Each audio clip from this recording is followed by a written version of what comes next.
This is a story about why you should have an idea of your competition before you lay down a challenge.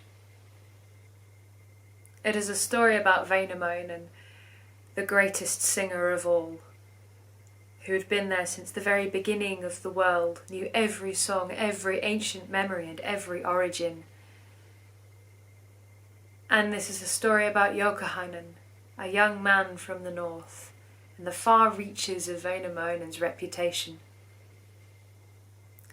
Decameron fancied he could sing a song or two. To his credit, he probably wasn't wrong.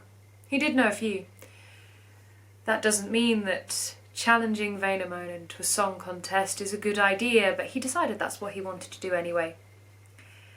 He said to his parents, "I am going to do this."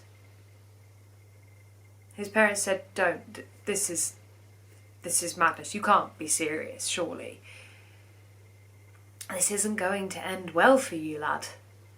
And Decameron says, no, I can beat Decameron. I can absolutely beat him, I know I can. And in the end, his parents shrug and sigh. They know they can't stop him. So he ties the horse into the sledge, climbs in, and rides for Kalevala. On the third day, he met Decameron on the road.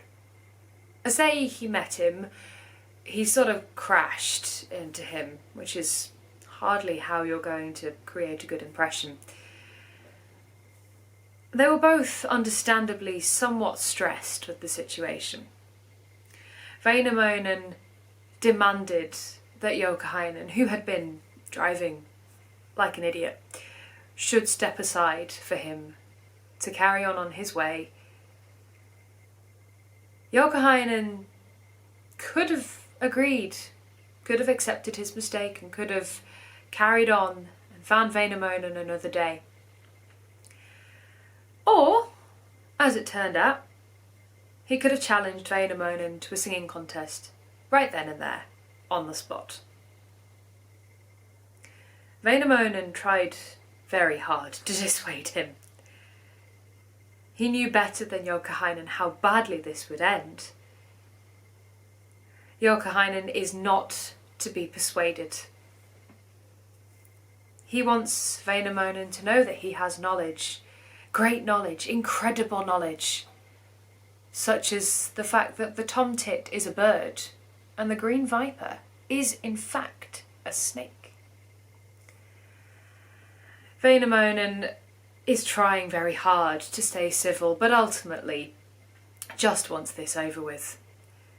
Decameron can see it and starts making wilder, grander claims. He was there at the beginning of the world. He ploughed the fields and raised the oaks with Samse Pellervoinen. Decameron looks at him. "I was there. You definitely weren't. Just, what is this? Why do you feel the need to lie?"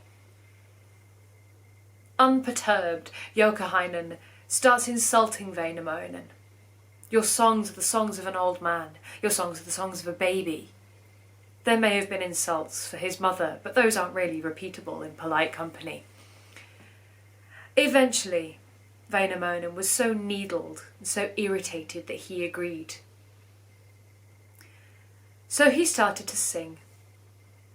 And in his angered, aggravated state, he was in no mood to start gently. The lake began to ripple next to them. The earth shook and the rocks cracked.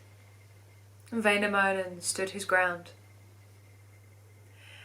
Decameron stung saplings around Decameron's collarbone, turned his whip into reeds, turned his sword into lightning, and sent his hat spinning off into the sky as a new cloud. Decameron knows he's got a challenge in front of him, but stands firm. Then Decameron began to sing Decameron into the bog. First up to his knees, then up to his waist in filthy, stinking water. He's up to his chest before he even notices that his shoes are currently made of stone, which might explain why he's sinking so quickly. Finally, at this point, Joukahainen is ready to try and back out. Väinämöinen, please, stop. I apologise. I should not have done this. You are right and I am wrong, and you are by far the superior singer. Let me out of this bog. I'm gonna die. Väinämöinen says, yeah, I know. It's kind of why I'm putting you here. You're gonna have to do better than a half-hearted apology out of desperation. What can you give me to persuade me to sing you out of this bog?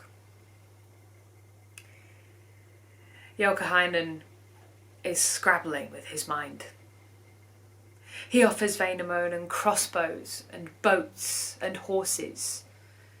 Väinämöinen shrugs, completely unimpressed. Gold? Silver, maybe? Still, no response from Väinämöinen. Racking his brains as the water is nearly at his chin, Joukahainen offers the very last thing he can think of. Väinämöinen, you are in need of a wife, are you not? I have a sister, and she is beautiful and clever and bright. She cooks and she cleans, and she'll come with a fairly decent dowry. Is she worth singing me out of this bog? Väinämöinen deliberately takes a little longer than he perhaps needs to over this decision, just to watch Joukahainen sweat. But eventually he relents, and Joukahainen finds himself lying on the firm ground next to the bog, brushing the water off the bottom of his chin, head to toe in mud, but mercifully with leather shoes back on his feet. And they both get in their sleds and go on their way. Joukahainen headed home to tell his family what he's done.